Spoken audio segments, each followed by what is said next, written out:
우리는 지난주에 이어서 이삭의 가정에 대해서 살펴보고 있습니다. 오늘 본문은 이삭의 가정 가운데 가장 불행한 사건을 기록하고 있습니다. 가족의 가장 큰 축제가 되고 기쁨이 되어야 될 장자권을 계승하는 언약의 계승식에 있어서 조급함과 또 불신앙과 거짓으로 얼룩지고 만 오늘 사건을 우리는 보게 됩니다. 이삭은 나이가 들고 눈이 어두워졌습니다. 그리고 서서히 그 마음에 조급함이 들기 시작했습니다. 그러니까 하나님의 뜻보다 인간의 뜻을 점점 더 앞세우는 그런 모습으로 나아가게 되는 거죠. 우리 1절을 같이 한번 읽겠습니다. 27장 1절 시작. 이삭이 늙어 눈이 침침해져서 잘 보이지 않게 돼 그가 맏아들 에서를 불러 말했습니다. 내 아들아, 에서가 대답했습니다. 제가 여기 있습니다. 오늘 에서를 부르는 장면으로 시작을 합니다. 여러분, 맏아들 에서를 부르는 게 무엇이 문제가 되겠습니까? 근데 문제는 이 에서를 부른 것이 언약의 계승자로 그를 불렀다라는 거예요. 그를 장자로 축복하기 위해서 불렀다라는 것입니다. 여러분, 이스라엘 백성들은 자신의 삶이 이제 마무리되고 자신에게 주었던 영적인 하나님의 은혜와 그리고 사랑과 그리고 많은 그가 가지고 있는 물질들을 자손에게 주며 축복하면 그 하나님 앞에 기도하는 그 시간들이 그 자손들에게 영적인 그 흐름이 흘러가는, 그리고 그 아버지가 선포한 그 말씀의 놀라운 능력이 이루어지는 그러한 하나님의 역사를 늘 바라보고 살았습니다. 이것은 축제요, 기쁨이요, 그리고 하나님의 영광이 드러나는 자리였죠. 그런데 지금 이 자리에 장자 에서를 부릅니다. 근데 이것이 왜 문제였냐면 하나님은 이미 하나님의 뜻을 알려주었어요. 그것은 큰 자가 작은 자를 섬길 것이라는 것입니다. 에서와 야곱이 쌍둥이로 태어났지 않습니까? 근데 그 쌍둥이로 태어날 때 하나님이 주신 메시지가 있어요. 그래서 언약의 계승자가 첫째인 에서가 아니라 야곱이 될 것이라는 내용이었습니다. 이것을 리브가가 듣지요. 이삭의 아내가. 이걸 듣고 숨기고 비밀로 삼았을까요? 아니죠. 당연히 남편에게 하나님이 주신 메시지이기 때문에 이야기했을 것입니다. 후계자는 누구여야 되죠? 언약의 계승자는 누구여야 되죠? 야곱이어야 됩니다. 그런데 오늘 이삭이 누구를 불러요? 약속의 계승자로 세우기 위해서 에서를 불렀다라는 것입니다. 그것은 그가 하나님의 뜻을 거역하겠다는 의미가 있는 거예요. 그래서 이것이 문제예요. 그리고 또 한 가지 사건이 있었죠. 우리가 다루진 않았지만 에서가 팥죽 한 그릇에 야곱에게 장자권을 팔았어요. 둘 안에 있었던 일이었죠. 그러나 그것이 비밀이었을까요? 여러분, 식구가 몇이나 된다고 비밀이 있겠어요? 특별히 야곱과 리브가는요 굉장히 친밀했어요. 어머니 품속에 있는 아들이었어요. 그래서 모든 비밀이 없을 정도로 어머니에게 얘기하는 사람이었죠. 분명히 엄마, 나 형에게 장자권 샀어. 팥죽 한 그릇 끓이는데 형이 장자권 필요 없다고 팥죽 한 그릇 달래. 아마 그런 얘기를 했을 거예요. 그리고 리브가는 누구를 더 사랑했죠? 야곱을 더 사랑했어요. 그러니까 남편 이삭에게 분명히 찾아가서 언약의 계승자는 야곱이 맞다고 다시 한번 분명히 얘기했을 거예요. 그러면 아버지 이삭은 그 사실을 알고 있을까요? 모르고 있을까요? 알고 있죠. 분명한 하나님의 뜻도 알고, 그리고 하나님의 뜻이 맞구나. 왜냐하면 에서는 장자권을 이을 언약의 계승자로서의 그러한 준비가 안 됐구나. 왜냐하면 팥죽 한 그릇에 장자권을 팔았잖아요. 하나님의 언약을 받아서 그 언약을 흘려보내는 그 축복의 그 권한을 팔아버렸잖아요. 그러면 이삭이 어떻게 했어야 되죠? 하나님의 뜻이구나라고 그것을 믿어야죠. 그리고 하나님의 뜻을 이루는 그러한 가장으로 세워주셨기 때문에 그 길을 갔어야죠. 그런데 문제는 이삭은 그게 마음에 들지 않았다는 거예요. 마음에 들지 않았어요. 문화적으로 보면 장자가 당연히 언약의 계승자가 돼야 되는 건 맞죠. 그리고 인간적으로 보면 이삭은 남성적이고 사냥을 좋아해서 자기에게 사냥해서 음식을 바치는, 맛있는 것에서 주는 그런 에서를 더 사랑했기 때문이에요. 그가 하나님의 뜻을 거역하는 지금 이유가 뭐예요? 에서를 향한 편애와 에서가 제공하는 그러한 이득, 이것이 너무 좋아서 지금 하나님의 뜻을 거역하려고 하고 있는 거예요. 여러분, 우리도 살아가다 보면 눈앞에 어떤 욕심과 현실적인 이득 앞에서 하나님의 뜻을 거스릴 때가 있어요. 하나님의 뜻을 몰라서가 아닙니다. 하나님이 이거 기뻐하지 않는 건지 하나님이 기뻐하는 건지 분별이 안 돼서도 아니에요. 알아요. 문제는 나의 육신의 소욕과 인간적인 욕심 때문에 하나님의 뜻을 내 뜻으로 바꿔버리려고 하는 그런 모습이 우리에게 있다라는 것이죠. 여러분, 자녀를 키울 때도 그렇습니다. 자녀 안에 있는 은사와 하나님의 뜻이 무엇인지를 우리는 봐야 되는데, 내 욕심과 어떤 세상적인 가치를 가지고 자녀들을 어떤 진로로 우리가 몰아갈 때가 있습니다. 오늘 이삭이 그런 실수를 하고 있는 거예요. 여러분들 기억해야 될 게 있습니다. 사람의 뜻으로 하나님의 뜻을 바꿀 수는 없어요. 그리고 분명한 것은 뭐냐면 하나님의 뜻이 선하고 아름답다는 거예요. 하나님의 뜻이 내 생각보다 뛰어나고요, 하나님의 뜻이 내가 결정한 것보다 더 아름답게 우리 자녀의 인생을 축복으로 인도한다는 사실이에요. 그리고 결국 하나님의 그 뜻은 반드시 이루어집니다. 내가 방해를 한다 할지라도. 그런데 이렇게 부모가 자녀들을 자기 욕심으로 몰아갈 때 자녀들은 오히려 그 상황 때문에 불행하게 된다라는 거예요. 하나님의 뜻이 이루어질 것이기 때문에 자녀들이 더 멀리 힘들게 돌아가야 되고, 그리고 많은 아픔을 경험하게 되는 것입니다. 그러므로 부모의 역할은 무엇입니까? 하나님 우리를 부모로 삼아서 자녀를 맡겨주신 이유가 무엇입니까? 하나님께서 우리 자녀를 향해 어떠한 계획을 가주신지를 우리가 잘 살피고, 그리고 그 아이가 그 길을 잘 갈 수 있도록 도와주고 축복하는 것이 우리 부모가 해야 될 역할이라는 거예요. 저는 여러분이 욕심에 끌려 세상적인 기준에 끌려가는 인생이 아니라 하나님의 뜻을 붙잡고 하나님의 뜻에 순종함으로 하나님의 놀라운 선함이 여러분 가정 가운데, 자녀 가운데 드러나게 하는 분 되시기를 축복합니다. 여러분, 그 당시의 관습상 이 장자의 계승식은 축제였어요. 여러분 생각해 보세요. 자신의 인생의 경험, 인생의 덕담, 그리고 인생의 축복, 하나님의 모든 축복을 너에게 부어주는 거예요. 그리고 그때는 재산도 주는 거겠죠. 그러면 그것이 축제가 아니겠어요? 가족들을 다 불러서, 그래, 아버지가 이렇게 살아오면서 이런 어려움이 있지만 이럴 때 이런 믿음으로 살아야 된다. 그리고 하나님이 너희를 축복해 줄 거야. 그러면 한 사람 한 사람 기도해 주고 재산도 주고 하는 축제의 시간이죠. 아름다운 시간이에요. 그런데 지금 이삭은 누구를 빼놨어요? 리브가와 야곱을 빼놓고 에서만 불러서 지금 장자권을 수여하려는 거예요. 이 말은 뭐예요? 이 자체가 자기 스스로가 자기 행동이 합당하지 않다라는 것을 알면서도 인간적인 욕심에 끌려서 지금 이 비밀스러운 일을 지금 꾸미고 있었다라는 것을 알 수 있어요. 이삭이 몰라서 그런 게 아니에요. 다 알고 있어요. 지금 속이고 이 일을 하고 있는 거예요, 지금요. 우리 2절을 한번 읽어볼까요? 2절 같이 읽어보겠습니다. 시작. 이삭이 말했습니다. 이제 내가 늙어서 언제 죽을지 모른다. 마치 자기가 지금 당장이라도 죽을지 모르니까 너에게만이라도 지금 장자권을 주고 나는 죽어도 된다, 이런 표현으로 지금 보이지 않습니까? 여러분, 이건 믿음 없는 말이에요. 이건 인간적인 말이에요. 여기서 이삭의 마음을 읽을 수가 있어요.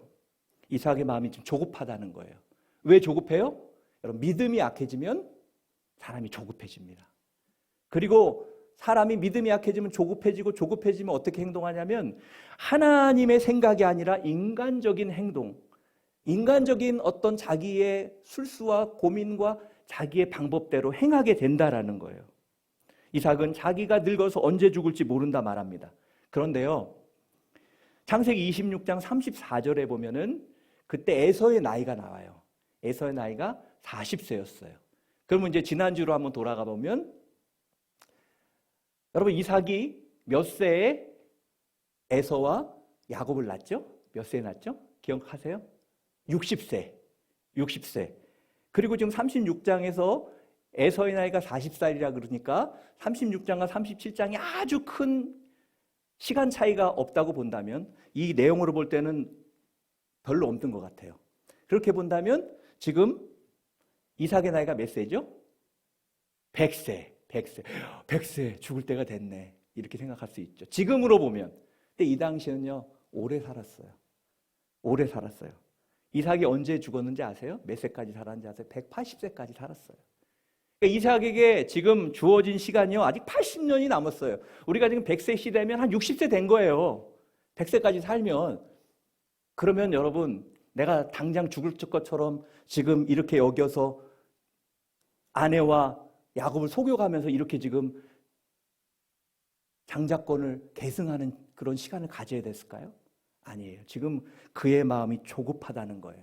보통 선지자들이 후계자를 세울 때요, 인생의 무대에서 내려갈 때 세웠어요. 자기 인생이 끝나고 이제 내려놓을 때 그렇게 후계자를 세웠죠.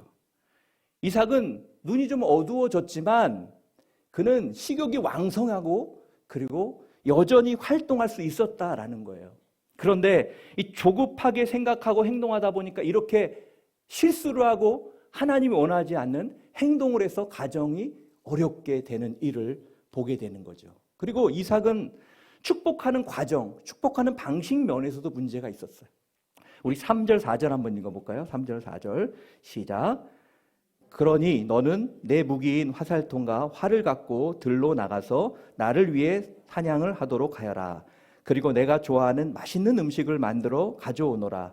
내가 먹고 죽기 전에 너를 축복하고 싶구나. 마치 이거 먹으면 죽을 것 같이 얘기하지 않습니까? 지금 80년 더 살았다 그랬어요. 여러분, 이삭은 지금 축복하는 방식이 어때요?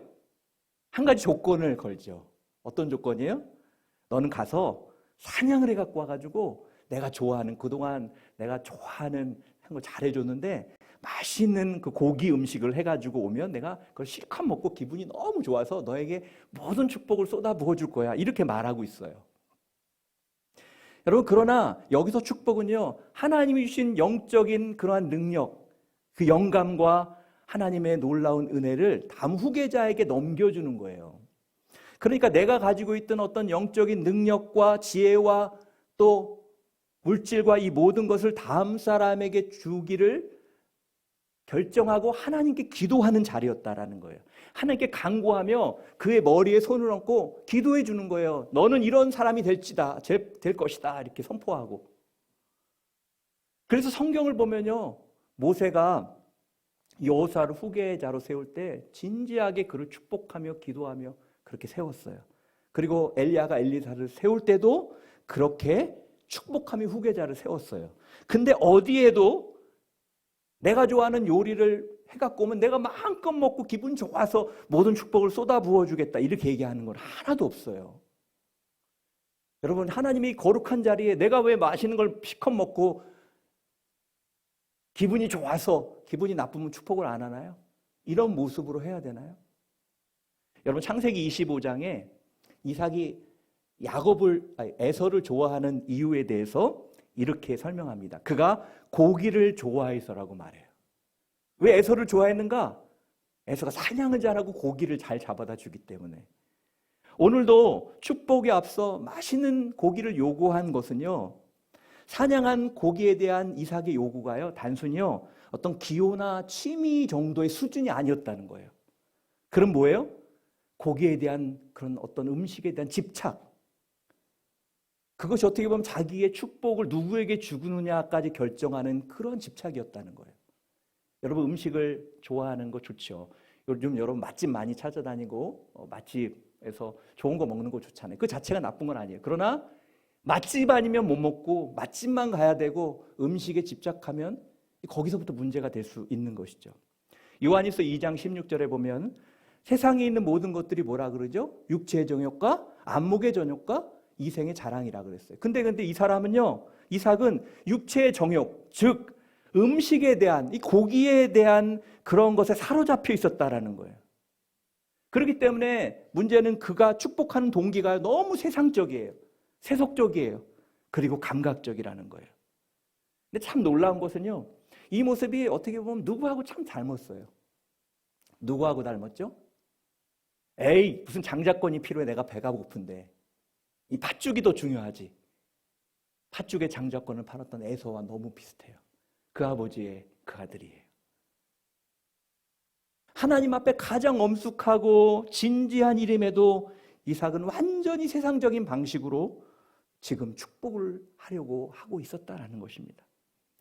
믿음의 사람 이삭, 그리고 그 아내조차도 이방 여인이 아니라 자기의 혈족에서, 믿음의 혈족에서 얻기 위해서 그렇게 애썼던 그 삶이 여러분 이미 지금은 세상적인 가치관으로 가득 차 있었다는 거예요.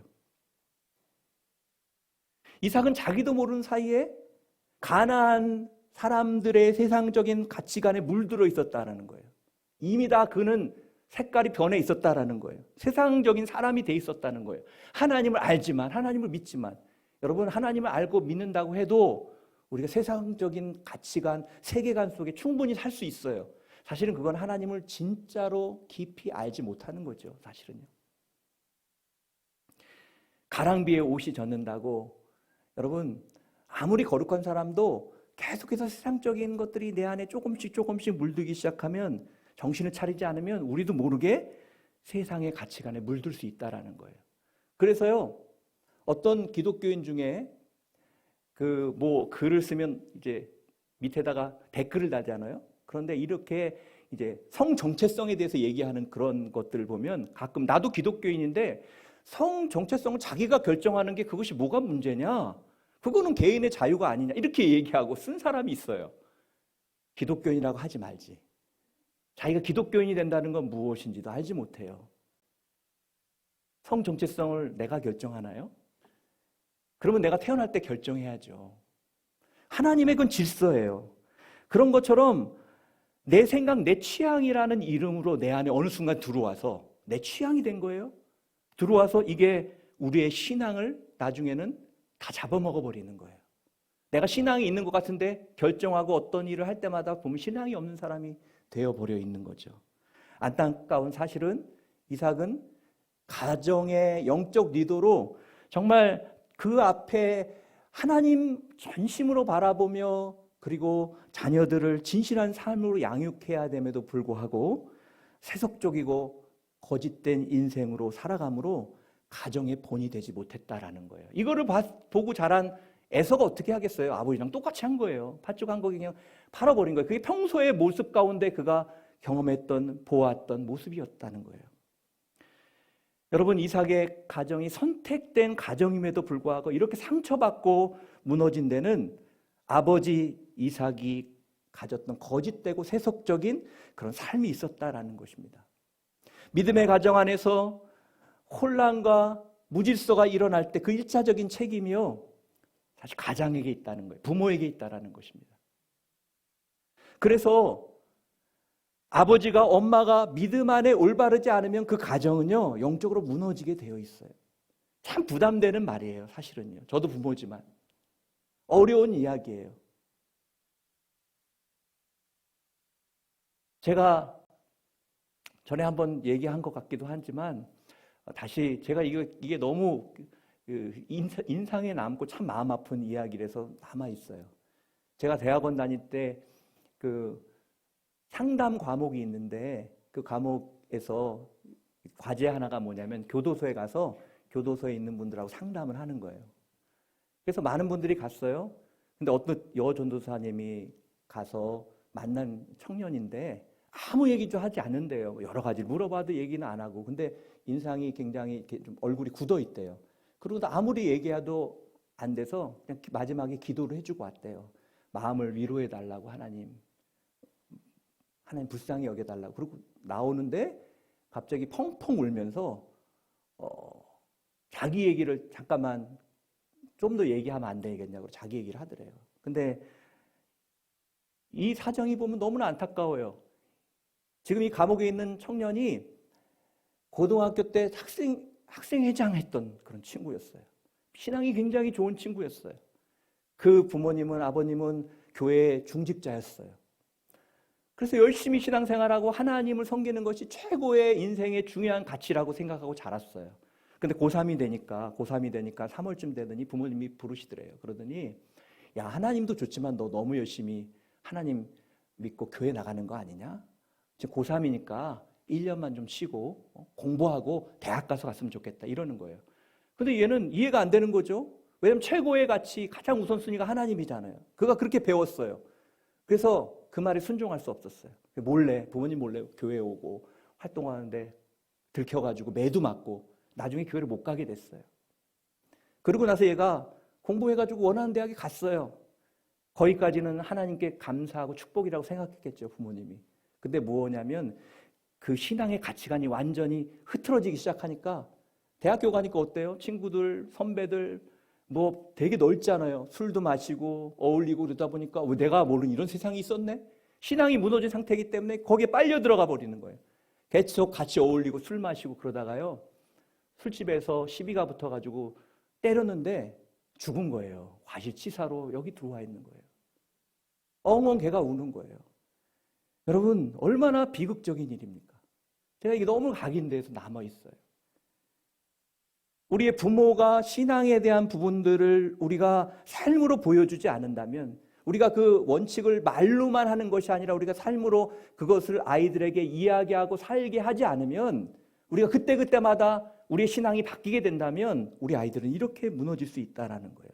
사랑하는 성도 여러분, 여러분은 하나님 앞에 진실된 모습으로 자녀들에게 본이 되고 계십니까? 부담스러운 말이지만 우리가 고민해야 되는 거예요.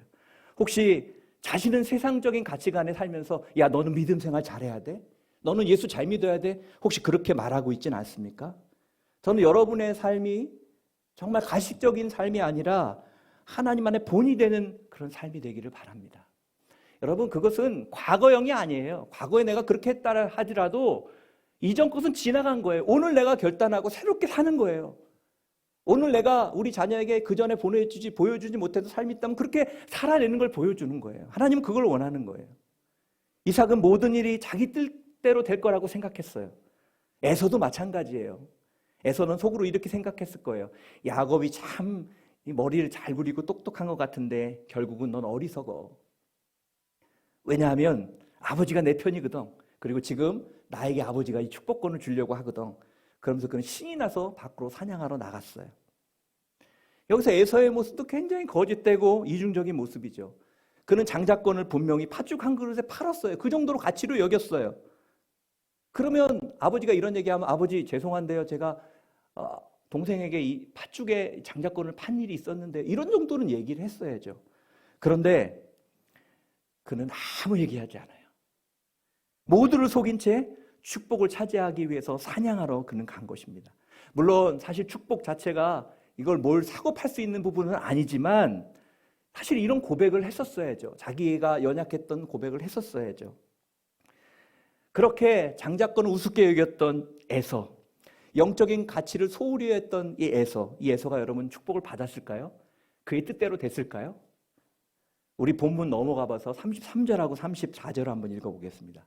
33절, 34절 같이 읽겠습니다. 시작. 이삭은 부들부들 떨며 말했습니다. 그러면 아까 사냥한 것을 내게 가져온 사람은 누구냐? 내가 오기 전에 내가 그것을 다 먹고 그를 축복했다. 그러니 복은 그가 받게 될 것이다. 에서는 아버지의 말을 듣고 크게 울부짖고 슬퍼하면서 아버지에게 말했습니다. 저를 축복해 주십시오. 내 아버지여, 제게도 축복해 주십시오. 여러분 보면 중요한 게 있어요. 축복했다라고 끝나고 그러니 복은 그가 받게 될 것이다. 여러분 복이라는 건 뭐냐면 이 성경적인 복이라는 것은 가장이 그 장자권에 이어서 주는 축복은 돌아올 수가 없는 거예요. 여기서 그래 내가 잘못했구나 취소하고 이렇게 할 수 있는 게 아니라는 거예요. 결국은 그는요 영적 축복을 경홀히 여겼기 때문에 그리고 세상적인 육체적인 소욕 가운데 그것을 쫓았기 때문에 그 축복을 받지 못합니다. 뺏기고 맙니다. 여러분 축복을 경히 여기는 자, 하나님의 영적인 축복을 우습게 생각하는 사람은 하나님의 축복을 빼앗길 수밖에 없어요. 그래서 천국은 침노하는 자의 것이라고 성경은 말하죠. 그럼 무슨 말이에요? 그건 무슨 뜻이에요? 그것은 그 가치를 알고 그것을 사모하는 사람만이 그것을 누릴 수 있다는 거예요. 여러분 진주를 돼지에게 주면요 돼지는 진주인지 몰라요. 그래서 그거를 진흙으로 덮어버려요. 하나님은 그 가치를 아는 사람에게 그 가치를 주시는 거예요. 사실 에서가 이 정도 되면 어떻게 해야 됐죠? 사실은 아버지 앞에서 울면서 자신의 삶을 돌아봤어야죠. 회개했어야죠.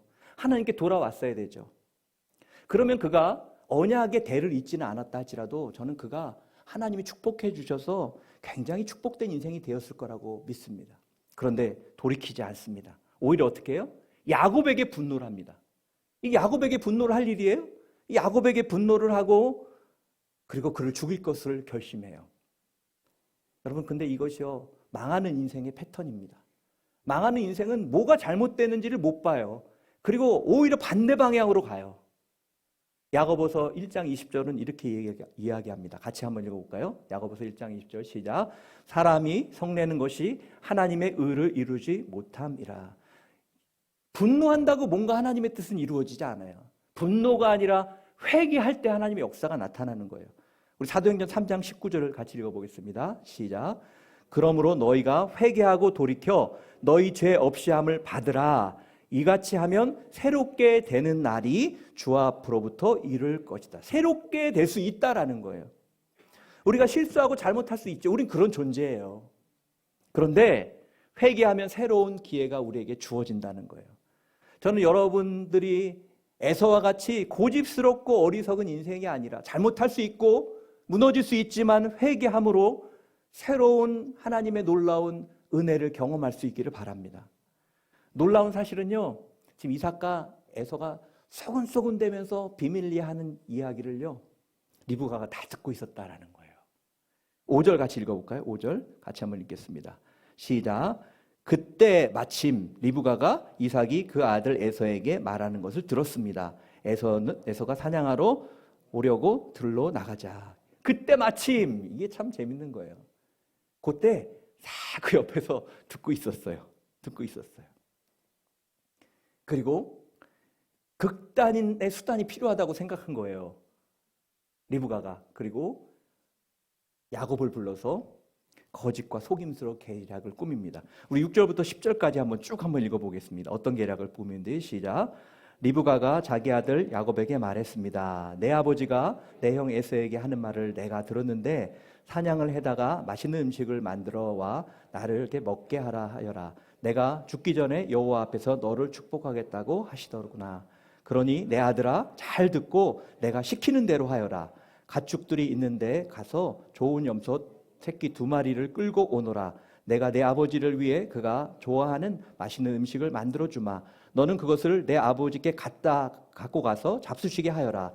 내 아버지가 돌아가시기 전에 너를 축복하실 것이다. 오히려 그것을 이용해 먹죠. 리브가가 굉장히 지략이 튀어난 여인인 것 같아요. 오히려 그것을 뒤집어서 이용합니다. 여러분, 근데 그녀의 모습이요, 믿음의 행동이 아니었다라는 거예요. 여러분, 겉으로 볼 때는 무엇이 이루어져요? 하나님의 예언이 이루어지게 하는 거예요. 왜냐하면 에서에게 가면 안 되잖아요. 야곱에게 가는 거기 때문에 그것을 이루는 거예요. 그러나 여러분, 그녀의 행동이 믿음의 행동이었다면 과정도 끝까지 믿음으로 했어야 돼요. 목적이 선하면 과정도 선해야 됩니다. 하나님은 목적이 선하다고 과정이 죄된 것을 좋지 않게 여기세요. 받지 않으세요. 여러분, 하나님께 헌금하려고 사기쳐서 헌금한다고 사기치고 있으면 하나님 기뻐할까요? 안 받으세요. 아무리 큰 돈을 줘도 하나님 받지 않으세요. 만약 리브가가 하나님의 말씀을 붙잡고 있었다면, 그리고 이런 생각을 했다면 속이지 않고 하나님께서 분명히 남편 이삭의 마음을 바꾸실 것을 믿고 기도했어야죠. 사실 이 가정을 보면요, 부부 사이에 깊이 영적인 대화를 나눌 그런 친근함이 있지 않았어요. 오랜 편애 가운데 지배받고 있었기 때문에 부부 가운데 이런 대화가 하기 어려웠다는 거죠. 근데 그럼에도 불구하고 리브가가 믿음으로 접근했다면 남편에게 찾아가 설득했어야 되죠. 듣지 않는다 할지라도. 그리고 심지어 설득이 안 된다 할지라도요, 이삭의 아버지, 엄마의 옛날 이야기가 있잖아요. 기근이 있어서 애굽으로 갔을 때 애굽의 바로가 사라를 취하잖아요. 누이인지 알고 취한 거예요. 그랬을 때 어떻게 했죠? 하나님이 바로와 바로의 집안에 재앙을 내림으로 인해서 그걸 막아주셨잖아요. 이 얘기를 알까요? 모를까요? 저는 안다고 생각합니다. 아브라함이 하나님의 간증 얘기들을 자녀들에게 해줬겠죠. 이렇게 하나님이 특별한 수단을 써서라도 하나님의 뜻을 이룰 거라는 것을 믿었어야죠. 그러나 속임수와 계략으로 반응하고 대응합니다. 자신의 육신의 욕심을 따라서 사랑하는 아들 야곱에게 이 축복권을 주고자 했다라는 것입니다. 성경을 보면요, 리브가가 얼마나 이것을 중요하게 생각하고 비장하게 생각했는지 그것을 볼 수 있는 단어가 있어요. 우리 13절 읽어보겠습니다. 13절 같이 한번 읽겠습니다. 시작. 야곱의 어머니가 그에게 말했습니다. 내 아들아, 그 저주는 내가 받을 테니 너는 그저 내가 시키는 대로만 하여라. 가서 염소를 끌고 오너라. 심지어 이렇게 말합니다. 아버지를 속이면 저주 받을까 봐 그렇게 생각하니까 저주는 내가 받을게. 너는 그냥 내가 시키는 대로 해. 라고 말하기까지 하죠. 얼마나 비장한 각오로 이 일을 임하고 있는지를 알 수 있어요. 야곱은 처음에는요, 그걸 따르려고 하지 않았어요. 아버지에게 들키면 축복이 아니라 저주를 받을까 봐 두려워하죠. 네, 리브가가 집요하게 설득하는 거예요. 그리고 평소에 놓던 그 어머니의 압력 가운데 굴복해서 그가 아버지를 속이고 그 계략을 따르기로 결정을 합니다. 결국 리브가는 어머니로서 야곱이 아버지를 속이고 하나님의 축복을 강탈하도록 거짓의 길로 인도하고 있는 거예요. 지금 자녀들을 진리로 인도해야 될 부모가 자녀를 거짓의 길로 지금 인도하고 있어요. 리브가는 즉시 염소를 잡아요. 맛있는 요리를 합니다. 그리고 에서의 옷 중에 가장 좋은 옷을 야곱에게 입힙니다. 그리고 야곱이 단점이 있죠. 피부가 매끈하잖아요. 에서는 털이 많은 사람이에요. 그러니까 염소 가죽을 손과 목에 덧댑니다. 여러분, 그럼에도 불구하고 야곱이 아버지 이삭 앞에 설 때 얼마나 심장이 콩쾅콩쾅 뛰고 두렵고 힘들었겠어요. 야곱은 심장이 큰 사람이 아니에요. 야곱이 에서로 변장해서 갑니다. 그런데 바꿀 수 없는 게 하나 있죠? 뭘 바꿀 수 없죠? 목소리는 바꿀 수가 없어요. 그러니까 이삭이 듣다 보니까 목소리가 이상하거든요. 네가 누구냐 묻습니다. 그러니까 아버지 저 에서입니다. 이렇게 얘기하는 거예요. 에서인데 목소리 두껍게 하면 뭐 속나요? 다 알죠. 이상한 거예요. 뭔가 이상하다고 생각한 아버지가 어떻게 너는 이렇게 사냥을 빨리 했냐고 물어봅니다. 그러자 심지어는요, 자기의 거짓말을 완벽하게 이루기 위해서 하나님의 이름까지 팔아요. 그래서 하나님께 순적하게 만나게 하셔서 이렇게 아버지 빨리 잡아왔다고 이야기합니다. 여러분, 하나의 거짓이 더 큰 아버지를 속이는 더 큰 거짓으로 커지는 것을 볼 수 있습니다. 그래도 믿어지지 않는 이삭은 가까이 좀 와보라. 네 팔을 좀 만져봐야 되겠다 하고 만집니다. 뭐 복실복실 하거든요. 염소털을 두르고 있어서. 그리고 이렇게 말합니다. 22절에 보면 재밌는 말이 있어요. 22절 한번 읽어보겠습니다. 시작. 야곱이 자기 아버지 이삭에게 가까이 가자 이삭이 야곱을 만져보고 나서 말했습니다. 목소리는 야곱의 목소리인데 손은 에서의 손이로구나. 참 재밌는 말이에요. 여러분, 목소리가 야곱의 목소리면 야곱이죠. 어떻게 에서예요? 어떻게 사람 털과 염소 털을 구별을 못하겠어요? 그것도 몇 번이나 의심이 들 정도면 알아차렸어야죠. 아버지가 영적으로 얼마나 지금 어두워져 있는지를 보여줍니다. 영적 분별력을 잃어버렸다는 거예요. 그의 안에 세상적인 가치관이 들어오면서 서서히 영적으로 그가 어두워지고 분별력을 잃어버리기 시작한 것입니다.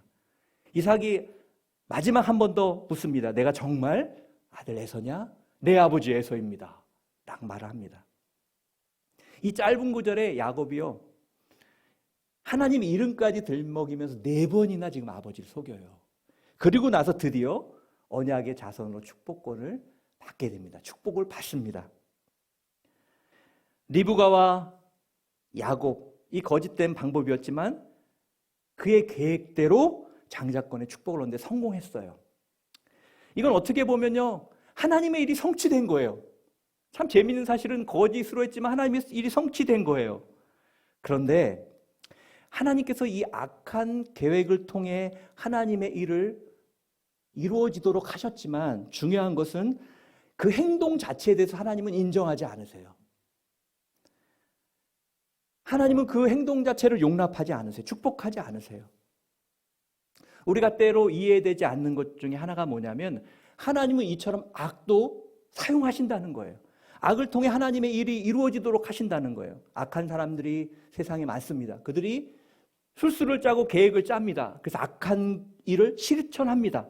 그런데 여러분, 그것이 일어난 후에 돌아보면 하나님의 뜻이 성취되어 있는 거예요.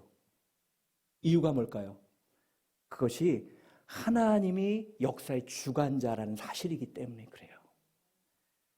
여러분, 로마서 8장 28절에 보면 그래서 사도 바울이 이런 고백을 하잖아요. 하나님을 사랑하는 자, 그 뜻대로 부르심을 입은 자들에게는 모든 것이 합력하여 선을 이루느니라.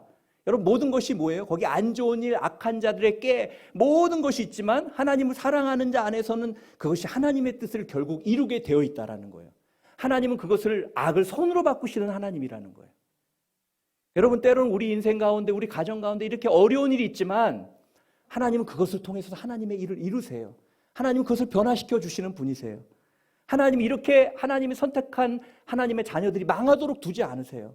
우리가 그 스토리를 알잖아요. 어떻게 그들이 회복되고 있는지 알잖아요.